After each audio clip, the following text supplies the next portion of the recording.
고린도후서 3장 말씀 묵상입니다. 고린도후서 2장에서는 고린도 교인들을 향하여 그리스도의 냄새와 향기로 비유를 하였습니다. 3장에 와서는 그리스도의 편지로 비유를 하고 있습니다. 그리고 하나님께서 사도들을 새 언약의 일꾼으로 세우셨습니다.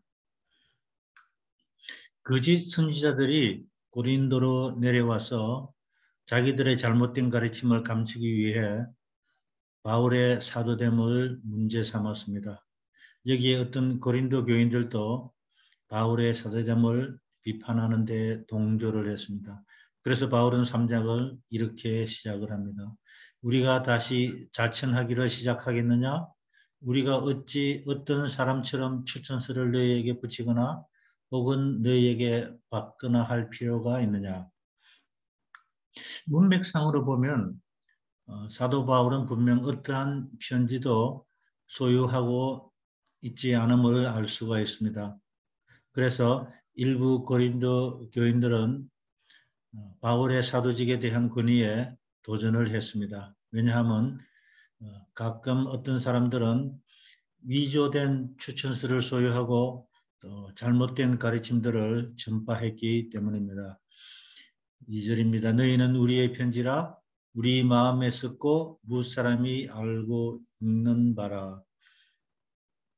너희 자신이 우리의 편지인데 다시 무슨 추천서냐는 것입니다.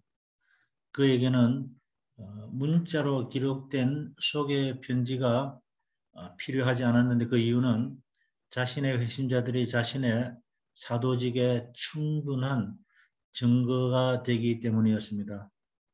기록된 편지라는 비유는 고린도 신자들이 하나님의 말씀과 율법을 그들의 마음에 새겼다는 뜻도 되고 또 그들이 바울의 마음에 기록된 살아있는 편지라는 의미도 됩니다. 이는 그들이 참 그리스도인이라는 증거도 되고 바울이 참 사도라는 증거도 됩니다.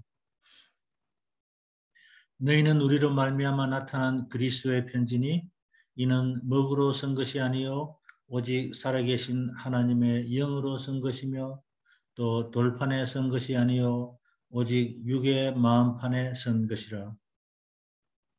사도는 고린도 교인들을 향하여 너희는 그리스도의 편지인데 종이에 쓴 것이 아니고 하나님의 영으로 너희 마음에 쓴 것이라고 기록하고 있습니다. 편지는 먼저 소식을 전하는 매개체입니다. 고린도 교인들이 복음을 전하는 그런 편지였으면 오늘날 우리는 어떤 소식을 전하는 편지인가요? 군에 간 아들에게서 온 소식을 받고 기뻐서 부모님의 눈시울을 적시게 하는 편지도 있고요. 또 고향에서 온 부모님의 편지, 또 객지에 나가 있는 자식에게 선 소식을 전하는 반가운 편지들도 있었습니다. 우리도 그리스도를 전하는 냄새와 향기요, 또 새선사의 기별을 전하는 그런 편지의 역할을 잘 감당하면 참 좋겠다는 생각을 해봅니다. 그리스도께서는 사도 바울을 그분의 필수로 사용하셔서 고린도 교인들의 마음에 편지를 쓰는 하나님의 도구로 사용을 하셨습니다. 오늘날 교회에서 말씀을 맡은 교육자들도 이 세대를 위한 하나님의 기록자로 선택된 자들입니다. 만약 고린도 교인들이나 우리들이 그리스도의 편지라면 세상에는 읽기 쉬운 그리스도인이 더 많이 필요하겠습니다. 그리스도와 같은 생애를 통해서만이 사람들은 기독교의 의미를 이해하고 또 그 위대한 진리를 깨닫고 하나님의 율법을 사랑하고 순종하는 법을 배울 수 있을 것입니다. 각 신자와 교회는 세상에 보내진 그리스도의 편지이며 편지의 저자는 그리스도입니다. 기록되는 곳은 각 신자의 마음이고 기록되는 것은 하나님의 품성의 자본인 그분의 율법입니다. 고린도 교인들의 마음에 선 이는 바로 사도 바울이었습니다. 그리스도는 친히 손가락으로 십계명을 돌판 위에 기록하셨고 또 그리스도께서는 성경을 기록하도록 사람들에게 영감을 주셨기 때문에 그리스도는 성경의 저자이십니다. 그러므로 사람들은 조금만 관심을 가져도 율법 안에서 또 성경에서 또 그리스도 예수를 믿는 사람들에게서 그리스도를 보고 찾을 수 있을 것입니다. 그런데 유대 교인들은 바울과는 달리 고린도 신자들의 마음에 그러한 편지를 기록하지 못했습니다. 그들은 대개 율법의 외적 형식에만 관심을 가졌을 뿐 율법의 정신은 마음속에 결코 새기지 못했습니다.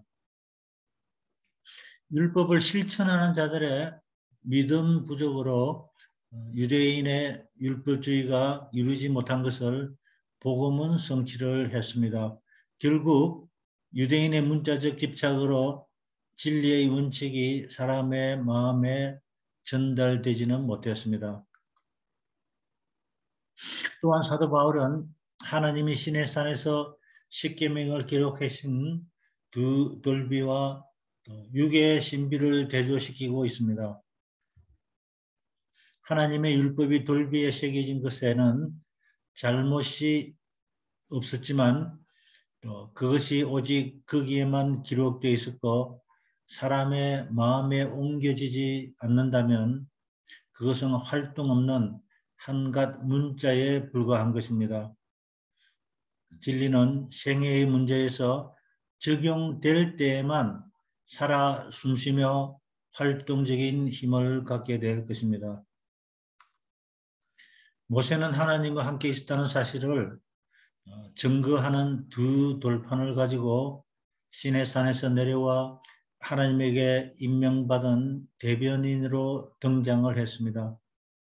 반면 바울의 신임서는 만질 수 있는 것은 아니지만 거룩한 율법을 성령이 자신의 마음과 또 회심자들의 마음에 동일하게 각인했기 때문에 충분히 실제적인 것이라고 말할 수 있겠습니다. 그래서 바울에게는 결코 다른 신임서가 필요하지 않았습니다. 그의 생애와 또 그가 인도한 사람들의 생애가 그의 사명이 하나님에게서 온 것이라는 충분한 증거가 되었기 때문입니다. 4절입니다. 우리가 그리스도를 말미암아 하나님을 향하여 이 같은 확신이 있으니 바울은 자신의 선교 활동을 통하여 많은 생명을 구원하였으나 자신의 확신의 근거가 자신의 재능이나 어떤 성결함이 아니라 그리스도로부터 온다는 사실을 분명히 인식하고 있었습니다. 그의 확신은 그리스도께서 그의 심령 속에 불어넣어 주신 것이 확실했습니다. 5절입니다. 우리가 무슨 일이든지 우리에게서 난 것 같이 스스로 만족할 것이 아니니 우리의 만족은 오직 하나님으로부터 나느니라. 바울은 자신의 확신이 자기로부터 나온 것이 아니라 그리스도로부터 말미암았다는 것을 알고 있듯이 또 자기를 통해 일어난 모든 능력의 원천이 하나님께 있음을 밝히고 있습니다. 빌립보서 4장 13절에 의하면 바울은 언제나 자기 능력의 원천이 하나님이라는 사실을 인식하고 있었습니다. 그가 또한 우리를 새 언약의 일꾼 되기에 만족하게 하셨으니 율법 조문으로 하지 아니하고 오직 영으로 하매니 율법 조문은 죽이는 것이요 영은 살리는 것이라. 먼저 새 언약이라는 말이 에레미야 31장 31절에서 33절에 소개되고 있습니다. 에레미야 31장 31절에 하면 여호와의 말씀이니라 보라 날이 이르리니 내가 이스라엘 집과 유다 집에 새 언약을 맺으리라 했습니다.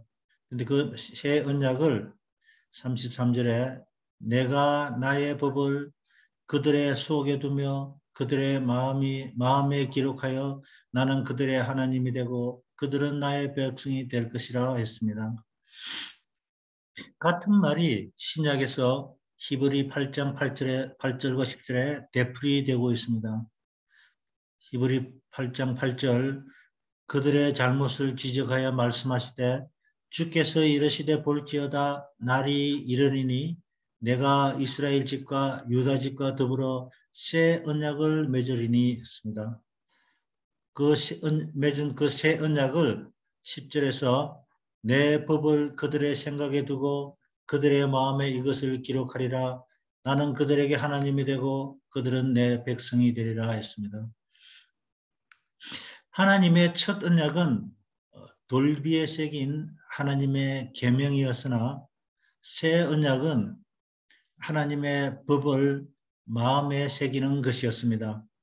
하나님께서는 사도 바울을 택하여 하나님의 율법을 그들의 마음에 새기는 일꾼으로 삼으셨습니다.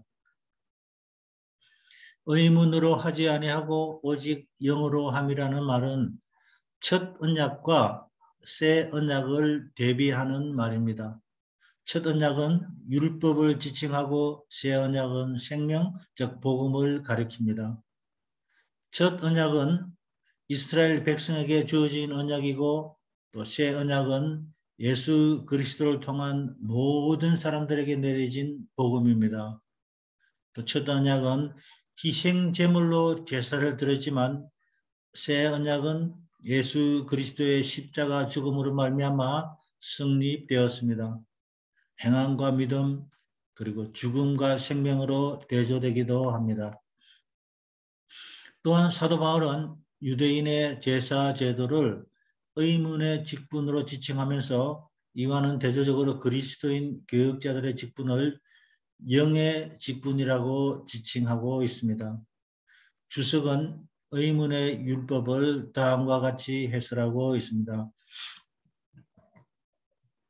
모세의 글에 기록된 율법의 의문은 그것이 하나님에게서 왔다는 점에서는 선한 것이었다.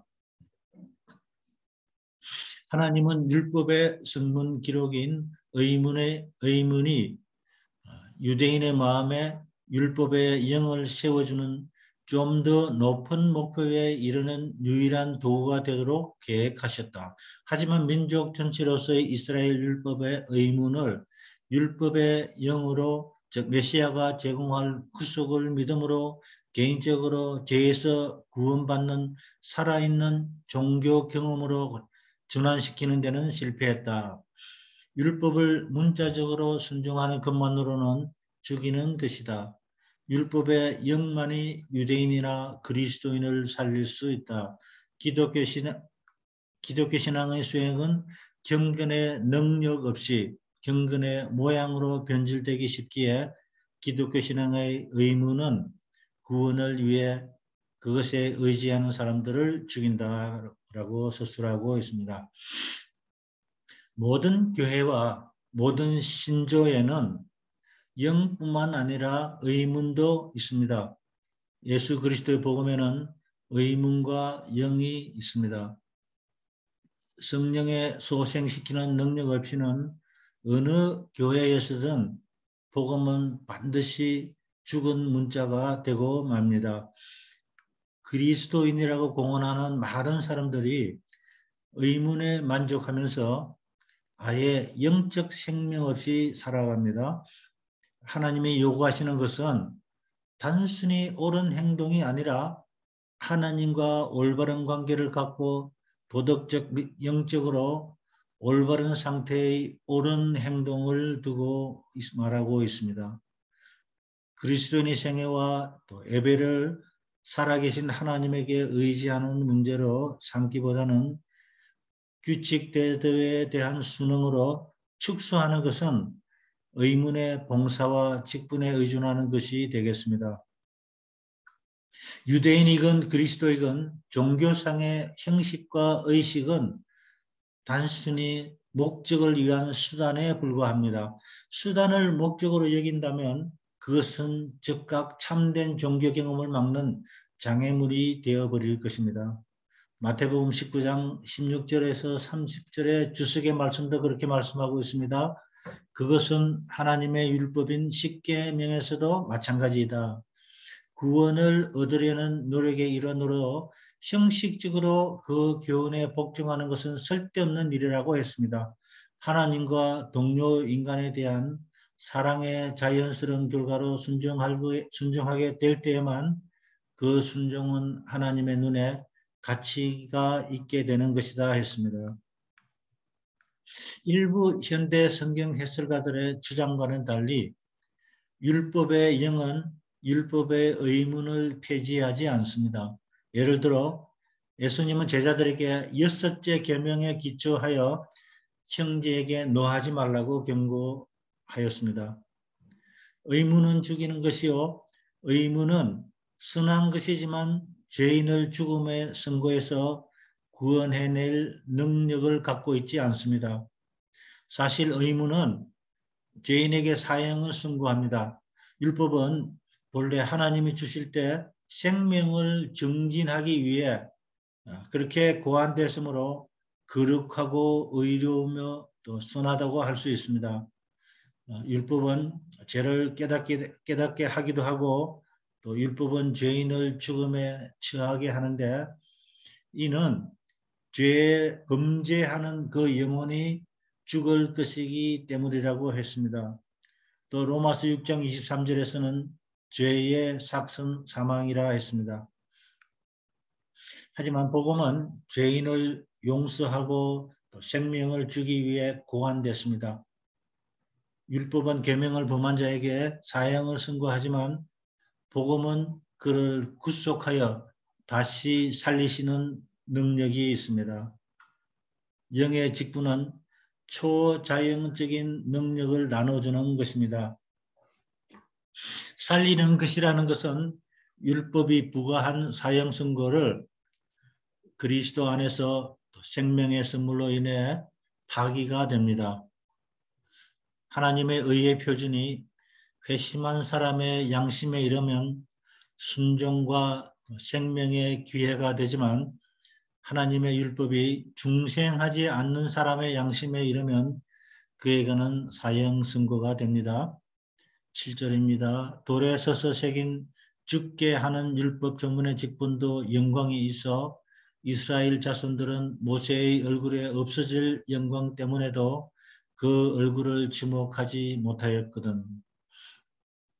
모세가 시내산에서 하나님께로부터 십계명이 새겨진 2개의 돌판을 받아서 이스라엘 백성들에게 내려오는 출애굽기 34장의 장면을 말씀하고 있습니다. 사람들을 죽음에 이르게 할 그 율법을 선포하는 직분을 부여받은 모세도 그 직분으로 인한 영광 때문에 사람들이 모세의 얼굴을 보지 못하였는데 하물며 영혼을 살리는 복음을 전파할 직분을 가진 바울의 영광은 더할 나위 없이 크지 않겠느냐는 것입니다. 하물며 영의 직분은 더욱 영광이 있지 아니하겠느냐.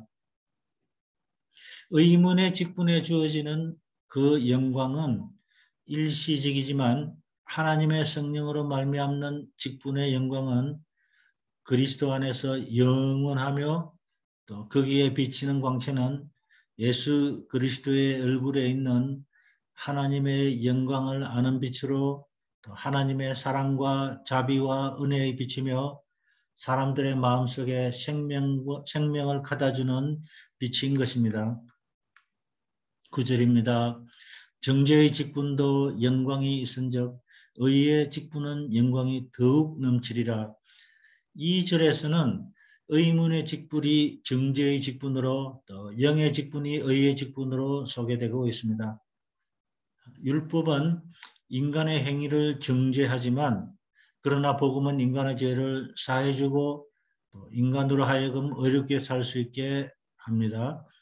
따라서 정죄의 직분에 영광이 있다면 의의 직분에 얼마만큼 큰 영광이 있겠느냐는 것입니다. 영광이 되었던 것이 더 큰 영광으로 말미암아 이에 영광될 것이 없으나 했습니다. 첫 언약에 대한 새 언약의 우월성이 크게 부각되고 있습니다. 율법으로 말미암는 모세의 영광은 복음으로 말미암는 그리스도의 영광으로 인해 아무것도 아닌 것처럼 되었습니다. 11절입니다. 없어질 것도 영광으로 말미암았은즉 길이 있을 것은 더욱 영광 가운데 있느니라.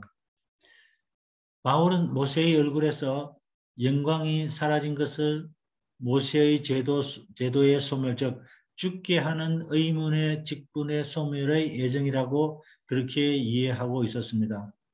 모세의 직분이 소기의 목적을 달성했기 때문에 사도의 직분이 등장하면서 모세의 직분은 마무리가 됐습니다.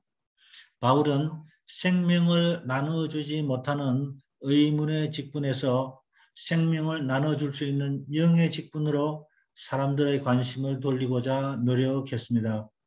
유대인의 제도는 구원의 안내자로서도 쓸모없게 됐을 뿐 아니라 그 제도의 원래 목적이 그리스도를 사람들에게 보여주는 것이었음에도 불구하고 사람들의 관심을 그리스도에게서 멀어지도록 하는 그런 경향이 있다는 점에서 사실상 위험한 것이 되어버렸습니다.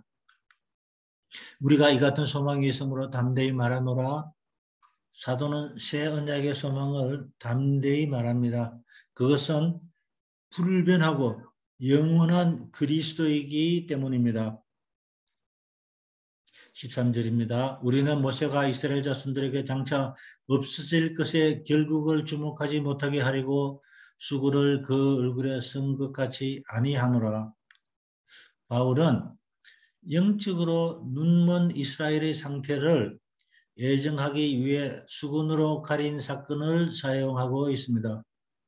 바울의 표현에서 사라질 영광은 위대한 원형인 예수 그리스도의 초림과 또 더불어 끝날 모양과 의식을 표상했습니다. 그 수건 때문에 이스라엘 백성들은 그 일시적인 영광이 사라지는 것을 보지 못했거나 혹은 그 의미를 깨닫지 못했다고 바울은 말합니다. 그 수건은 유대인의 불신과 희생제도의 직분에 서려 있는 그리스도를 인식하는 일을 거절한 것을 상징합니다. 14절입니다. 그러나 그들의 마음이 완고하여 오늘까지 구약을 읽을 때에 그 수건이 벗겨지지 아니하고 있으니 그 수건은 그리스도 안에서 없어질 것이라. 모세의 좋은 의도에도 불구하고 이스라엘 백성들은 모세의 얼굴의 영광이 곧 사라질 한시적인 것이라는 사실을 깨닫지 못했고 오히려 그것을 영원하고 절대적인 것이라고 이해했습니다. 그것은 이스라엘 백성들의 완고함에 있었고 이 완고함으로 인해 그들의 눈에는 진리를 바라보지 못하도록 하는 수건이 씌워지게 된 것이었습니다. 유대인들의 눈을 감싸고 있고 또 그들로 하여금 영적 맹인 상태에 머물게 하는 그 수건은 오직 그리스도 안에서만 벗어질 수 있습니다.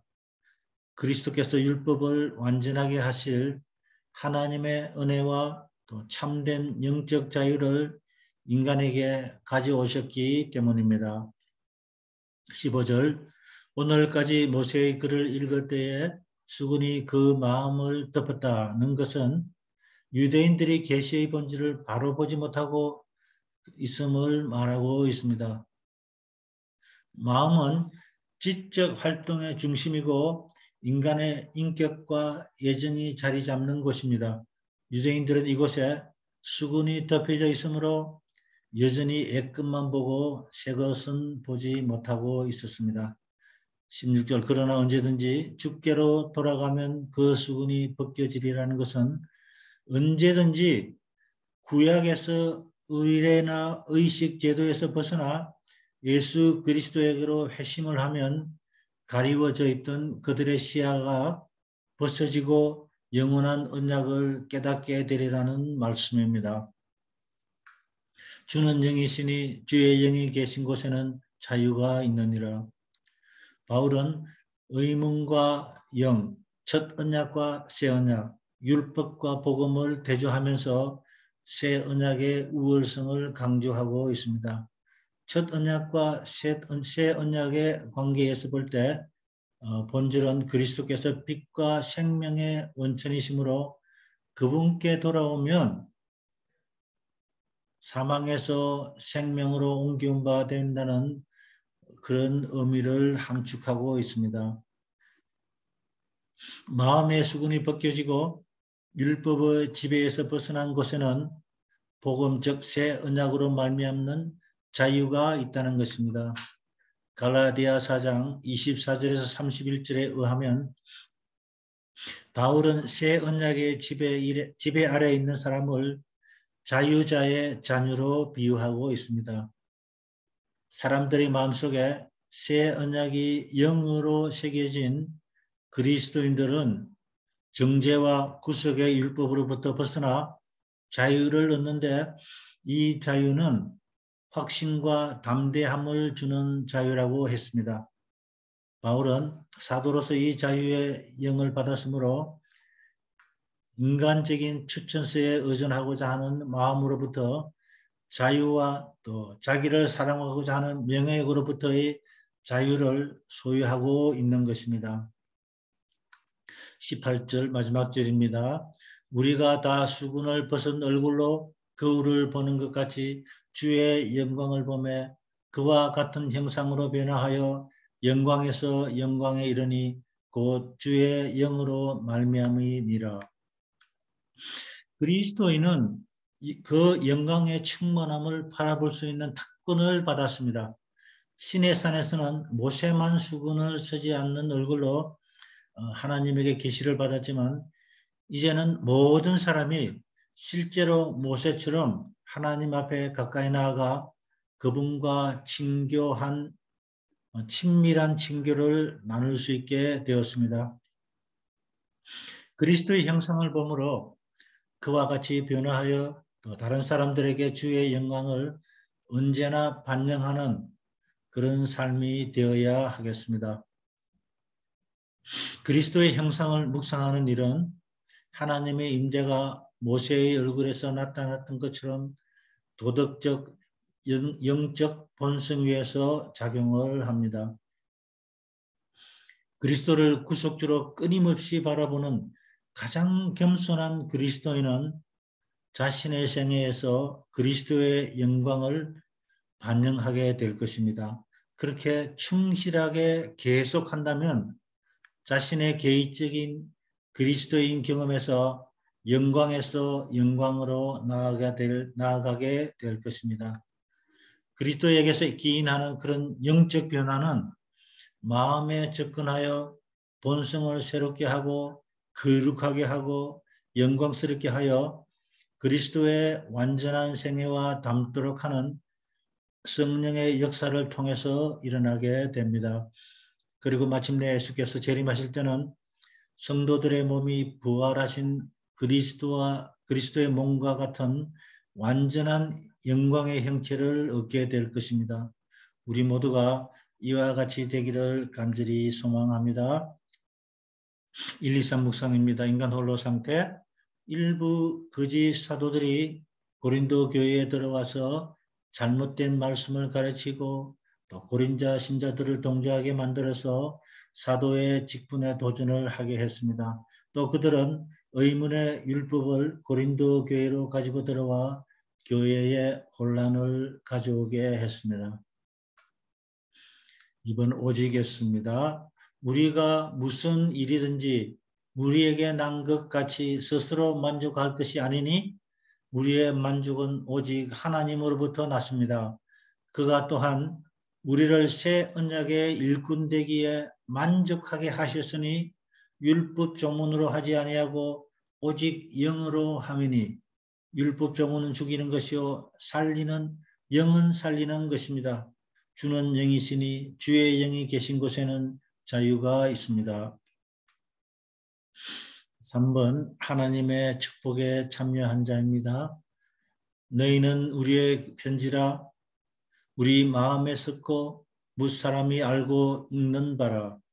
너희는 우리로 말미암아 나타난 그리스도의 편지니 이는 먹으로 쓴 것이 아니요 오직 살아계신 하나님의 영으로 쓴 것이며 또 돌판에 쓴 것이 아니요 오직 육의 마음판에 쓴 것입니다.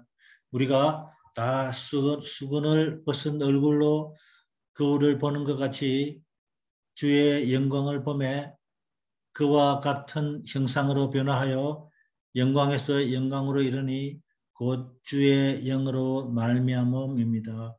감사합니다. 이것으로 3장 묵상을 마치도록 하겠습니다.